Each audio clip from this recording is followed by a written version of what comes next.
Here we go. So we're going to kick off today's episode talking through some priority ads at the running back position for Week 8 fantasy football, breaking things down here and getting kicked off with Gus Edwards of the Baltimore Ravens, the first name we'll be covering in today's episode. So for Gus Edwards, this one's simple here. He has a proven track record of fantasy football success, filling in stints for this Ravens offense as the team's lead tailback. Now, his skill set isn't the most dynamic in the world. He's not a phenomenal pass catcher out of the backfield. But what Baltimore asks their running backs to do, Gus Edwards' skill set aligns very well with that. His power traits, his ability to keep his legs churning, his goal line capabilities. He checks those important and critical boxes for this offense. So it's really no surprise that dating back to 2018, since and when his name is called upon here, he's been able to answer the bell and, turn out those numbers you're looking for in lineups. So this week, he returned off the injured reserve. It's been a 13-month recovery process for him since suffering a 2021 season-ending injury. Of course, him and J.K. Dobbins have kind of been going through it here as of late. The reason, of course, for Gus Edwards' emergence into the fantasy scene right now is that we're not going to see J.K. Dobbins until Week 12 at the earliest. So you've got yourself a handful of games here that you're going to have the opportunity to pick up a starting level running back that can supplant some of those needs for your lineups and really fulfill that role of being a starting caliber player here. So, of course, for J.K. Dobbins, it was he had the ACL injury, and then he kind of injured that last week. Things stiffened up on him, and then he had arthroscopic knee surgery, and it's going to be out 4 to 6 weeks. So it could be a longer time frame here for Gus Edwards as well. You could push into a month plus in terms of his utility for teams. But in this first start of the season, his first action of 2022, 16 carries, 66 yards, averaging over 4 yards per clip. Very, it's not amazing, but it is kind of requisite what you look for in terms of efficiency here, and scored 2 touchdowns as well. So, again, going back to that goal line utility, the ability to punch balls in and get those super valuable touches that go the farthest in this game. So, for Gus Edwards here at 41% rostership, definitely prioritize him in leagues this week. Foreman, my next priority ad here. This actually, depending on your league format, depending on your strategy long-term here, your needs and depths at the running back position, this may be a higher priority ad for some of you. And I went out in all my leagues. I have a share of Foreman because he was essentially unrostered to the extent of watching Thursday Night Football and having the breaking news at the time that Christian McCaffrey had just become a San Francisco 49er. So what you're getting here in Foreman is a player that long-term has lineup utility, because as long as he's healthy and out there on that football field, he's going to see valuable touches when they come about. Now, the problem for Foreman and for this Panthers offense, which shockingly didn't, show their face this week, is the fact that this is a really poor offense. This is a team that struggles to consistently move the football. They did beat the Tampa Bay Buccaneers 21-3, an 18-point margin of victory after being 13-point underdogs on a lot of sports books entering into the contest. That's not necessarily what we expect from them on a week-to-week, a day-to-day basis here. So I definitely think we'll see some regression. I'm not really sure where that type of energy and level of play came from today. It was more so, I think, a lacking performance from Tampa than it was really a strong, and not to take credit away from these guys, but there are limitations here offensively in terms of the ceiling that they can get to.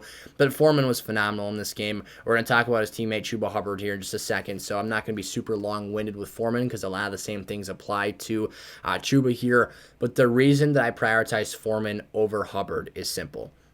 Foreman gives me the best chance to score a touchdown. We just talked about how valuable that is with Gus Edwards. Foreman is that player for this Panthers team, and I know the argument is that the Panthers aren't going to be in many situations where they're having the opportunity to score a 6-point play from inside the 3-yard line. That is the reality of the situation. However, this week, we saw some really great running from Foreman. We saw him last season fill in for Derrick Henry, and there was times where, and this might to some of you guys seem disrespectful to Derrick Henry, but there were times when, you looked at Foreman and you saw shades of Derrick Henry, the large physical appearance and his ability to run off tackle and do some really nice things for that offense. So I'm optimistic about this here. He is definitely the power back, the goal line back for me. And Chuba Hubbard this week, so 48% rostership is what Foreman's at right now. He's a bit ahead of the curve in terms of ownership across leagues. Chuba Hubbard's at 36%, down 12% here. He did score the touchdown this week. However, it was a 17-yard scamper. It wasn't necessarily a red zone. It was a red zone play. They were inside the 20-yard line, but it wasn't a goal line set or a package or anything like that. So it was simply nice, efficient running. He broke off a tackle and ended up getting to the house. And I will say this from Chuba Hubbard. I've been often very critical of him, especially last season. For a guy who's supposed to be a shifty, explosive one-cut player, I often felt he played slow last year. I felt he was very poor in the passing game. Pass protection wasn't his strength. Couldn't break tackles. I was all over him, and that in a bad way per se. This game here, it's a one-game sample size of his second year here as the starter heading into this game, which was his official designation coming in, and he looked better. He looked like he had taken a leap. Now, is he a high-level starter in this league? No, but again, this is a player that has utility to lineups because we're losing great players here. Breece Hall sounds like he has an ACL injury, out for the season. That sucks. Javonte Williams owners. I've got leagues where I had both of those players, and thank goodness I had on this one particular team that comes to mind. I also have ETN and Kenneth Walker on my bench who have really stepped up here as of late. But this is becoming a problem for a lot of teams where you're losing players left and right, and depth is becoming an issue. So don't take this for granted while the opportunity is out there.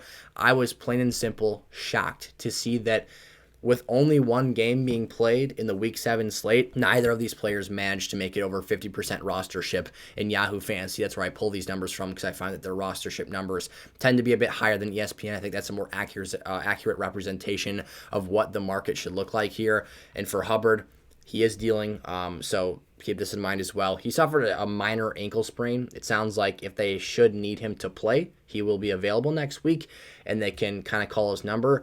But that is also a positive for D'Onta Foreman, because I think that what that means is that maybe some limitations in overall use if they don't feel that they need him to go, because what is this team really contending for besides the fact that technically they're a game out of first place in the NFC South, but a lot of dynamics to go at play here with Chuba Hubbard and those players.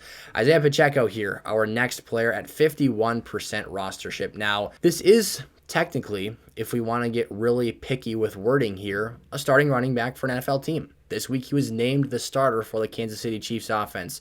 But there's a few things that are extremely fatal to his overall upside and what he can be as a starting level player for fantasy teams. So in and of itself, being a starter is incredibly valuable. That's something we talked through in a lessons learned episode this week. It was more so just a takeaway and a reminder that if you see availability of a starting level player in a league format where you're playing 10 plus man formats, you need to have them rostered. They need to be a part of your team.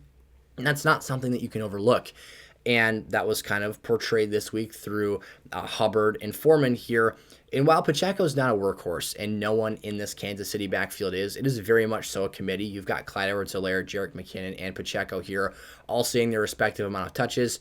He is still designated, at least as of this week, the lead back here. Now, a couple other red flags. He does a lot of special teams work in terms of returning kickoffs, and that's obviously not ideal. You don't always love to see a key player on offense is not usually going to be involved in special teams aspects of the games, especially returning wise. So taking another hit to your body and obviously getting banged up in that fashion. So a small knock there, but he did lead the team in rushing attempts. It was only 8 though. So again, putting context behind that, it was just 2 out of CEH at 6, and CEH did rip a touchdown carry off there. So, put it into context and know what it's worth here. But Pacheco being a lead back for a team designated as the team starter, impressing people at practice every day, making things happen when he touches the rock on Sundays.